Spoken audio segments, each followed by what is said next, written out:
வணக்கம். இலங்கை ஆய்வு செய்திகளுக்காக நான் ஹரிணி. இலங்கையில் உள்நாட்டு போர் 2009ஆம் ஆண்டு முடிந்தபோது போர் வெற்றிக்கு நாமே காரணம் என்று ஆளாளுக்கு கூறி திரிந்தார்கள். அப்போது ஜனாதிபதியாக இருந்த மஹிந்த ராஜபக்ஷ, பாதுகாப்பு செயலாளராக இருந்த கோட்டபாய ராஜபக்ஷ, இராணுவ தளபதியாக இருந்த சரத் பொன்சேகா மூவருமே போரின் வெற்றிக்கு தாமே காரணம் என்று மார்த்தட்டி கொண்டு திரிந்தார்கள். ஒரு விதத்தில் சொல்ல போனால் போரின் முடிவுக்கு இவர்கள் மூவரும் ஏதோ ஒரு விதத்தில் பங்களித்தார்கள். அதே நேரத்தில் அதே அளவு பங்கு வகித்தவர்களில் முக்கியமானவர் போர் நடந்த காலத்தில் இலங்கையின் உளவுத்துறையின் தலைவராக மேஜர் ஜெனரல் கபில ஹெந்தவிதரன. அவர் இப்போது ஓய்வு பெற்றுவிட்டார்.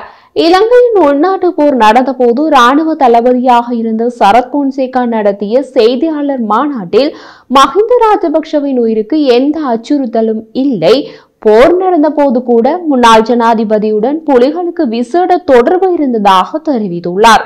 இப்போது திடீரென இந்த பழைய விஷயம் ஏன் கிளறப்படுகிறது என்றால், ஜனாதிபதி அனுரகுமாரவின் அரசு முன்னாள் ஜனாதிபதிகளுக்கு கொடுக்கப்பட்டு வந்த பாதுகாப்பை குறைத்துவிட்டது. மஹிந்த ராஜபக்ஷவுக்கு கொடுக்கப்பட்டு வந்த பாதுகாப்பு கணிசமாக குறைக்கப்பட்டு விட்டது. அதற்கு எதிர்ப்பு தெரிவித்த மஹிந்த தரப்பு, புலிகளுடன் போர் நடத்தியவர் மஹிந்த ராஜபக்ஷ, அவருக்கு புலிகளால் உயிராபத்து உள்ளது, அதனால் அவருக்கு கொடுக்கப்பட்டு வந்த பாதுகாப்பை குறைக்க கூடாது என்று வாதிடுகிறார்கள். மஹிந்தவுக்கு உண்மையிலேயே புலிகளால் உயிராபத்து உள்ளதா என்று போர் நடந்த போது இராணுவ தளபதியாக இருந்த சரத் பொன்சேகாவிடம் கேட்டபோது அவர் கூறிய பதில்தான் மஹிந்தவுக்கு புலிகளால் உயிராபத்து கிடையாது என்பது. சரத் பொன்சேகா மேலும் தெரிவித்த போது, போரின் போது கூட மஹிந்தவை கொல்லவோ குண்டு வீசவோ புலிகளால் எந்த முயற்சியும் எடுக்கப்படவில்லை. அவர் தனியாக போர் செய்தாரா, நாம் போரில் போராடவில்லையா என பொன்சேகா கேள்வி எழுப்பியுள்ளார். மற்றொரு விஷயத்தை சுட்டிக்காட்டிய சரத் பொன்சேகா, 2005ஆம் ஆண்டு மஹிந்த ராஜபக்ஷவின் தேர்தல் விஞ்ஞாபனம் போரை கண்டித்ததுடன் பிரபாகரனுடனான பேச்சுவார்த்தை மூலம் சமாதானத்தை அடைய வலியுறுத்தியது. விடுதலை புலிகள் மஹிந்த மீது கோபம் கொள்ளவில்லை. உண்மையில் 2005ஆம் ஆண்டு புலிகளுக்கு தற்கொலை தாக்குதல் படகுகளை கொள்வனவு செய்ய $2 மில்லியன் மஹிந்தவால் வழங்கப்பட்டது. மஹிந்த ராஜபக்ஷ விடுதலை புலிகளுடன் குறிப்பிடத்தக்க தொடர்பை பேணி வந்தார் என்றார்.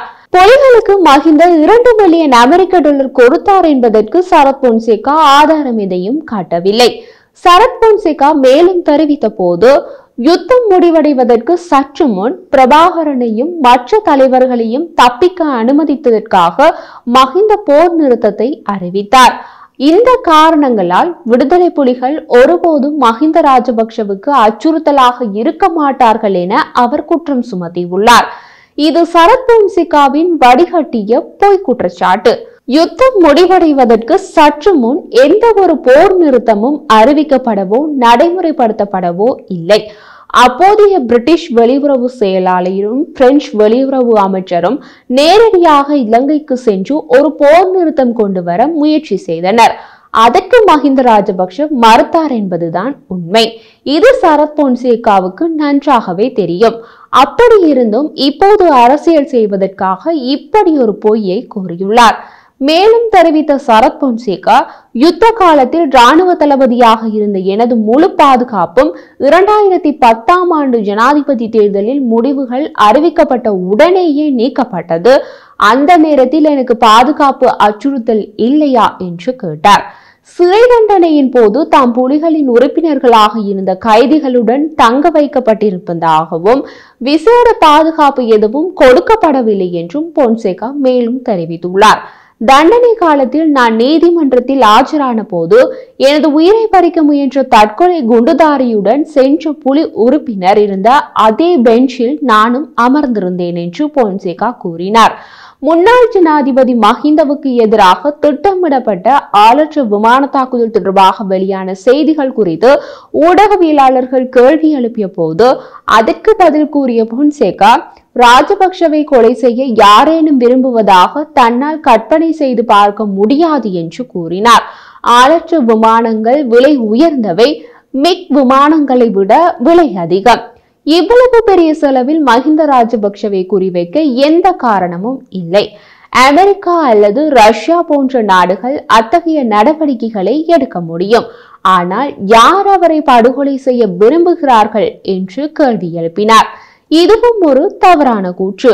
ஆளற்ற விமானங்கள் மிக் விமானங்களை விட விலை அதிகமானவை என்ற பொன்சேகாவின் கூற்று அவருக்கு இந்த விஷயத்தில் பெரிதாக விஷயம் தெரியாதோ என்ற கேள்வியை எழுப்புகிறது.